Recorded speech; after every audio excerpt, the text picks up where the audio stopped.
அனைவருக்கும் வணக்கம். இன்னைக்கு ஒரு மிக முக்கியமான ஒரு பிரச்சனை சம்பந்தமாக தமிழ்நாட்டில் பரவலாக விவாதம் என்பது நடைபெற்று கொண்டிருக்கு.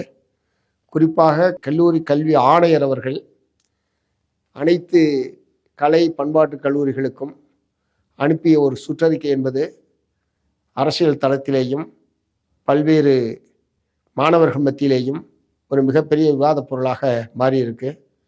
அதில் குறிப்பாக இடதுசாரி மாணவர் இளைஞர் அமைப்புகள், அதே மாதிரி காக்கிரி ஜனதா பார்ட்டி, இவர்கள் நடத்தக்கூடிய போராட்டங்களில் மாணவர்கள் கலந்து கொள்ளக்கூடாது. இதை கல்லூரி நிர்வாகம், பள்ளி நிர்வாகம், காவல்துறை இவங்க எல்லாரும் ஒருங்கிணைந்து கண்காணிக்க வேண்டும் என்கிற முறையில் ஒரு சுற்றறிக்கை என்பது வெளியிட்டது என்பதுதான் இத்தகைய விவாதத்துக்கு மிக முக்கியமான காரணம். நான் என்ன கேட்க விரும்புகிறேன், போராடுகிற உரிமையை இந்திய அரசியல் சாசனம் இந்திய நாட்டு மக்களுக்கு வழங்கியிருக்கு. இந்திய நாட்டு மக்களுடைய ஒரு அங்கம் என்கிற முறையில் மாணவர்களும் அதற்குள் உட்பட்டவர்கள் தான். மாணவர்கள் தங்களுடைய கல்வி உரிமைக்காகவும் கல்வித்துறையில் ஏற்பட்டிருக்கக்கூடிய ஊழல், மோசடி, முளமாரித்தனம் சகலத்துக்கு எதிராக போராட வேண்டியது அவர்களுடைய கடமை. அந்த வகையில் நாடு முழுவதும் பல்வேறு காலகட்டங்களிலும் மாணவர்கள் போராடி கொண்டிருக்கிறார்கள். விடுதலை போராட்ட காலத்திலும் கல்லூரி பள்ளியை விட்டு வெளியே வர வேண்டும் என்று மகாத்மா காந்தி அவர்கள் அறைகள் விட்டு தங்களுடைய படிப்பை துறந்து தேசத்தினுடைய விடுதலைக்காக மாணவர்கள் போராடிய வரலாறு கொண்டது இந்தியா. அத்தகைய சூழ்நிலையில் இன்றைக்கு போராட்டத்துக்கு செல்லக்கூடிய மாணவர்களை கண்காணிக்க வேண்டும் என்கிற முறையில் தமிழ்நாடு அரசாங்கம் தலைமைச் செயலாளர் தலைமையில் நடைபெற்ற சட்ட ஒழுங்கு கூட்டத்தில் இது பற்றி விவாதிக்கப்பட்டு அதனுடைய தொடர்ச்சியாகத்தான் இத்தகைய ஒரு சுற்றறிக்கை என்பது வெளியிடப்பட்டிருக்கிறது.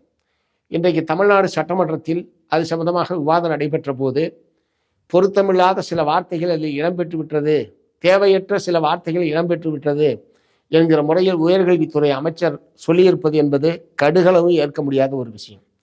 எத்தனையோ நாட்டில் பிஜேபியினுடைய மாணவர் அமைப்பு இருக்கு, திமுக மாணவர் அமைப்பு இருக்கு, அதிமுக மாணவர் அமைப்பு இருக்கு, இதையெல்லாம் மாணவர் காங்கிரஸுடைய மாணவர் அமைப்பு இருக்கு.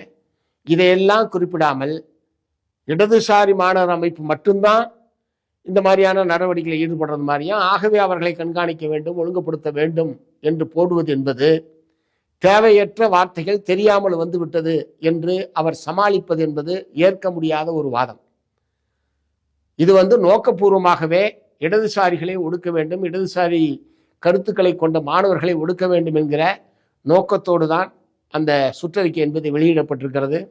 அதற்கு உள்நோக்கம் இல்லை என்று அமைச்சர் சொல்வது ஏற்கத்தக்கது அல்ல.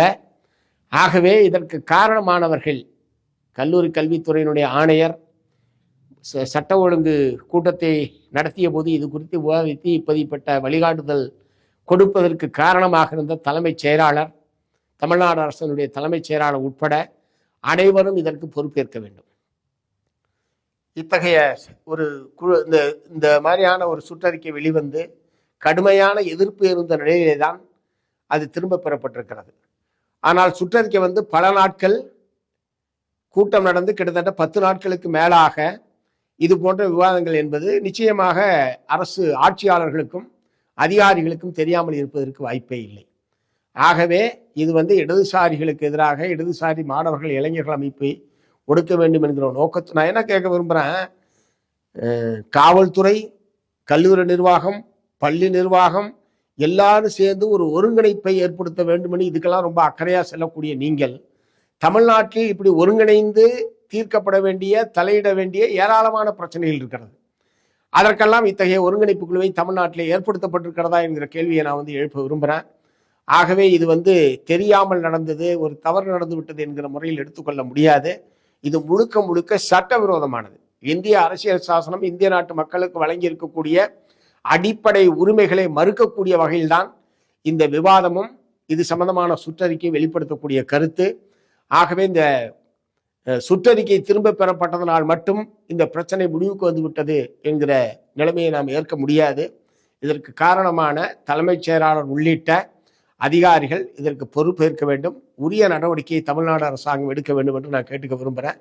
இதே காலகட்டத்தில் தான் திண்டுக்கல் மாவட்டம் குஜிலியம்பாறையில் வட்டாட்சியராக இருந்த ஒரு வட்டாட்சியர் இந்திய கம்யூனிஸ்ட் கட்சி மார்க்சிஸ்ட், அதே மாதிரி இந்திய கம்யூனிஸ்ட் கட்சியினுடைய உறுப்பினர்கள் சம்பந்தமான விவரங்களை, முகவரிகளை ஒரு நாளுக்குள் சேகரித்து கொடுக்க வேண்டும் என்கிற ஒரு கடுமையான உத்தரவை அவர் பிறப்பிக்கிறார். என்ன அப்படி தலை போற அவசரம்னு நான் கேட்க விரும்புகிறேன். ரெண்டாவது, இவருக்கு அப்படிப்பட்ட அதிகாரம்லாம் இருக்கா? ஒரு கட்சியில் யார் இருக்கா? இல்லை. அதுக்கான விவரங்களையெல்லாம் சேகரிப்பது என்பதற்கான அதிகாரம் ஏதாவது அவருக்கு இருக்கா? அல்லது சிபிஐயோ சிபிஎம்மோ என்ன தடை செய்யப்பட்ட இயக்கங்களா? சட்டவிரோதமான கட்சிகளா? எந்த அடிப்படையில் அவர் இந்த மாதிரியான ஒரு சுற்றறிக்கை முதல்ல வெளியிடுறாரு?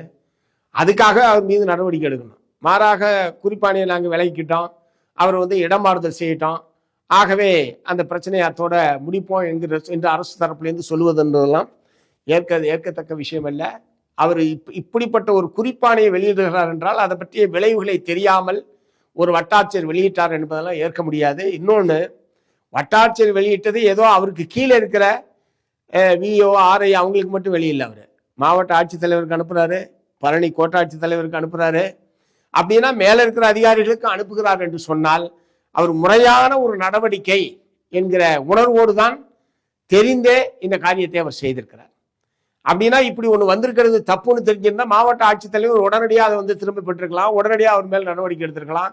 கோட்டாட்சியருக்கு போனோன்னா அவர் தலையிட்டு நடவடிக்கை எடுத்திருக்கலாம். இவருக்கு மேலே இருக்கிற அதிகாரிகள் யாருமே இப்படி ஒரு சட்டவிரோதமான காரியத்தை வட்டாட்சியர் செய்திருக்கிறார், நாம தான் அதுக்கு பொறுப்பாக வேண்டி வரும் என்கிற முறையில் தலையீடே செய்யவில்லை.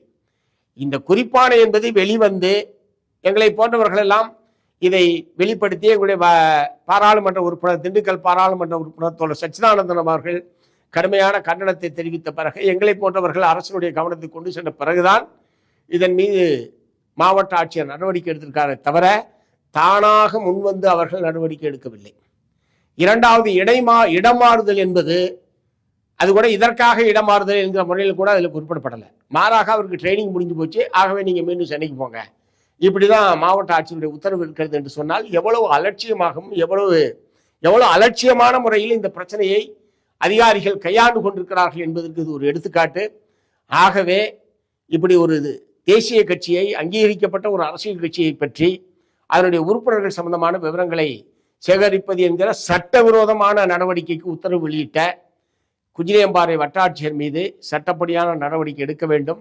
இந்த இடமாறுதல் என்பதை ஒரு தண்டனையாக ஏற்க முடியாது. ஆகவே வருவாய்த்துறை, நான் என்ன கேட்க விரும்புகிறேன், இது எல்லாத்தையும் இணைச்சு பார்த்தா அதிகாரிகள் ஆட்சியாளர்களுடைய, அமைச்சர்கள், முதலமைச்சர் உள்ளிட்டவர்களுடைய கட்டுப்பாட்டில் தான் இருக்கிறார்களா, அல்லது அதிகாரிகள் பூரா தானடித்த மூப்பாக இஷ்டத்துக்கு அவங்க பண்ண செயல்பட்டு இருக்கிறாங்க என்கிற கேள்வியை தமிழ்நாட்டு மக்கள் மத்தியில் எழுப்பியிருக்கிறது. ஆகவே அதிகாரிகள் என்ன தவறு செய்தாலும், என்ன நல்லது செய்தாலும், கெட்டது செய்தாலும் அது அரசுக்குத்தான் வந்து சேரும்.